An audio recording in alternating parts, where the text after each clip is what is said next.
4 hours on the gate rack? So did you see the story of the fella in Nambucca Heads who jumped under the back of a B trailer onto the gate rack hoping to get a lift from Nambucca to Coffs Harbour? Didn't quite go to plan for him because the truck didn't stop until Coomera. So 4 hours he spent on that gate rack. What an idiot. Could have got himself killed very easily. So I saw the story on the News' social media page. And unfortunately, in the comments, the driver copped an absolute panning. People were saying, why didn't he do his pre-trip inspection? He should have known someone was there. Didn't he check his load? Didn't he look in his mirrors for 400 kilometres?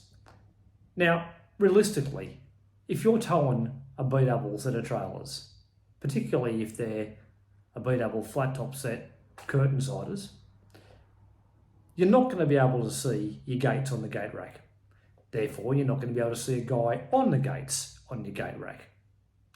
Now, as it was, apparently he did eventually see some movement, which he couldn't explain, pulled over and found the guy on his gate rack.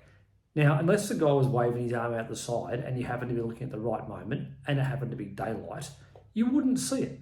Secondly, didn't he do his pre-trip inspection? I'm led to believe that it happened at a set of traffic lights. So it wasn't like he started out with the bloke on the trailers. And let's face it, if you're doing a walk around of a B-double set, there is plenty of opportunity for someone who wants to cause havoc, for someone to get up to no good, and you would not be aware of it. Now, most of this negative comment is probably because the guy's name, the driver, is Pardeep Daya. If it had been Joe Bloggs, Johnny Smith, I reckon nothing would have been said. Oh, poor bloke, this idiot climbed onto his trailer. But no, because his name was Pardeep Daya, suddenly he's at fault. Now, let's face it. A, the guy's got one killer moustache. And secondly, what's the difference? The fella's doing the job. He's out there every night, the same as the rest of us. Cut the fella some slack. He's doing his job. I don't know whether it was a changeover or what it was at Nambucca.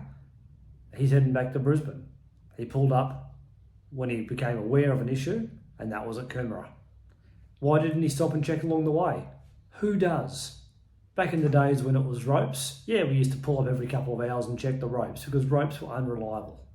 These days with straps, if it's strapped down properly, generally you don't. You can drive for 5 1/4 or 6 hours depending on what hours option you're on, more if you're on AFM. And let's face it, you don't. I regularly do 6-hour stints.